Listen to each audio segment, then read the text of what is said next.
Oh, good morning, everybody. That song just gets better and better every time I hear it. The lyrics, those song words are so inspiring. And I think they really link, can't get my words out today, they really link to our theme of Mental Health Awareness Week, as they talk about the sun is always shining, but sometimes the clouds get in the way. And that's a little bit like when we have a poor mental health day, and when perhaps we might be struggling with feelings of sadness or anxiety or worry or fear even. And just before we move on, I just wanted to check that you knew what to do in our school if you are struggling a little bit with your mental health on a particular day, about who you can talk to. So have a little think of it about it, because there's lots of people you can talk about your feelings with. The first people, of course, are your lovely friends. Give them a wave. Your lovely friends are brilliant, and they know that just like you, they have days when they feel great, when they feel the sun is shining, even when the sun's not shining. And they also have days when they feel a bit rubbish, when maybe they're having a poor mental health day. And it's so important to share those feelings and to talk. And you might find that many more people have felt the way that you feel if you're having a bit of a difficult day. Of course, you can talk to your teachers and your teaching assistants in your class if you ever feel sad or worried, and they'll help you. That's what we're here for, not just to teach you maths and English, but to help you with all of those things. And then there are other people in our school. We have our learning mentors. We have Mrs. Scott and Mrs. Taylor, and they can really help if you're having a bit of a tough time for whatever reason. And I know that some of you find them really useful to talk to, those lovely people, if you're having a bit of a tough time. And of course, you can always ask to go and speak to me. Of course, I'm always here. I always want to hear about anything that's worrying you. And also Mrs. Jennings, who has that special job in our school to keep us all safe. And she is so wise. She's so wise. And she will listen to any problems that you might be having and try to help you. So all week we're thinking about Mental Health Week, and we're thinking about their theme for this year, which is nature. And we went through a whole list yesterday of how being in nature helps us to feel happier, pay more attention, and to feel generally more positive, which is all good news. And I was talking to a couple of things about Year 5, actually. Year 5, I need to thank Year 5, because you remember when we were talking about looking after our world, and all the things, the small things that we can do to look after our world. Well, Year 5, and particularly Mr. Naylor's class, but I think both classes, have said they really want to take on the duty of being litter pickers. So I have promised them, and hopefully you'll have got them by now, by the time you watch this, that I would find them our special litter pickers, so they don't have to pick up litter with their hands, and some bin bags, and hopefully they will have made a start on making sure that any bits and pieces of litter in our part of the world, in our beautiful school, have been removed and put into the bin. So thank you very much, Year 5. And another conversation with somebody from Year 5 just reminded me of our theme this week, and it was my conversation with Ava.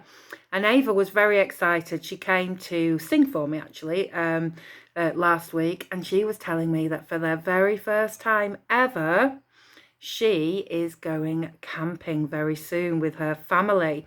And I was looking on the Mental Health Awareness Week website, Ava, and there's lots of things that children have written on there about their favourite natural spaces. And someone's written about camping, and we were talking about Snowdon, weren't we, and about how marvellous you will feel when you've managed to walk all the way up Snowdon and you've camped during the night, overnight for 1 or 2 days. And someone's written this, Ava, I'll just read it to you. I especially remember when we went camping. It was only meant to be for 1 night, but we enjoyed the freedom of being in the middle of nature so much that we camped for 4 days.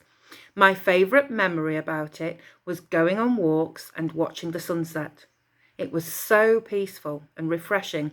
Not to have Wi-Fi, not to have our phones. There was nothing to distract us from the nature right there on our doorstep.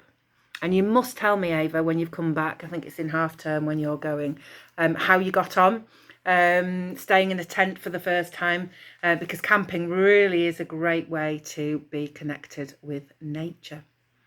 Okay, so the one thing that many of us, not all of us, but many of us are really lucky to have in our school is a garden. And we're going to do a little bit of a mindfulness thing now. We're going to have a little moment, when I can find the page, where we think about our own garden. And if we could grow a garden, what it would be like. So, page 36, I've got something to read out to you. Here we go. So, when we're doing a mindfulness exercise, you can either just sit nice and comfy and have your eyes open, or if it helps you to imagine what I'm saying, you can close your eyes. I'm going to have mine open, otherwise I can't read it. But the main thing is to feel peaceful and quiet, and just go with me for a moment whilst we have a think about this. So this mindfulness exercise is called Your Mind's Garden. Close your eyes if you'd like, or keep them open. Begin to relax your body into your chair if you're sitting in class, or right down onto the carpet if you're sitting watching this on the carpet. I'm going to guide you through a short mindfulness exercise. Listen to my voice. Try to put aside any other sounds you can hear. Become aware of your breathing. Take a deep breath in through your nose, and then out slowly through your mouth. Breathe in and breathe out. Oh, that feels lovely already. I feel really relaxed. I hope you do too. Think about your body. Allow your toes, your feet and legs to stretch and relax. And now allow your fingers, your hands and your arms to stretch and relax. And now move your thoughts onto your shoulders, your back, your neck and your head. Stretch all the way up your spine and relax. Now, imagine a garden in your mind. This is your garden to look after. You can choose your garden, and you can create a garden that is the most comfortable for you. Think about what you can see and smell in your garden. What kinds of flowers, what colours would you plant there? Imagine that your thoughts are seeds for your garden. You can choose your thoughts. You can choose what seeds are planted and where. Sometimes unwanted seeds can be sown, unwelcome thoughts that can become weeds. And every garden has weeds, but you can choose where you want to direct the sun and the water. You can choose to turn your attention to the thoughts that help you feel good. And as you look after those thoughts, watch as your garden blossoms. And as your garden begins to grow and bloom, you feel happier, more relaxed and in control. Remember, your mind is your mind, and your garden is your garden to look after. Your seeds to be sown and your seeds to bloom. Now take that feeling with you as you begin to return to the room. Wiggle your toes and your fingers, and if you've had your eyes closed, allow them to open slowly. Breathe in, breathe out. You're happy, relaxed and in control. There we go. A little mindfulness exercise. I like those. Just helps me get started for the day. Now, before we finish, let's go back to today's or this week's book with the golden pages. See how they shine in the sun? It's my Wonders of Nature book, and I'm going to turn to, it's actually the first page in Rocks and Minerals. And it's all about something that probably everybody's got something made of this, or your parents will have at home. And it's so amazing to think that this is a natural thing. We are going to talk about one of the most precious rocks and minerals. We're going to talk about gold. And the first thing, that's what gold looks like when it's in its natural state. before it's made into coins and rings and necklaces and jewellery and all the other things that gold can be made into. The most important thing about this is the first fact on this page. It blows my mind. Here we are. Fact of the day for you.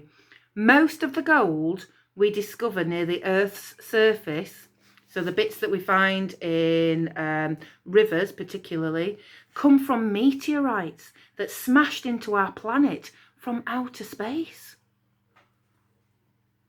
I didn't know that. Did you know that? That most of the gold that we find near the Earth's surface actually comes from outer space, from meteorites, from rocks that have crashed into the Earth's surface and dispersed, leaving their gold behind. If you spot a glinting speck at the bottom of a river, it might be gold. Gold is an unusual element because it can be found in solid pieces and not locked inside other rocks. It forms as delicate flakes or lumpy nuggets that are often washed into streams. All through history, people have wanted to own this precious, magical metal.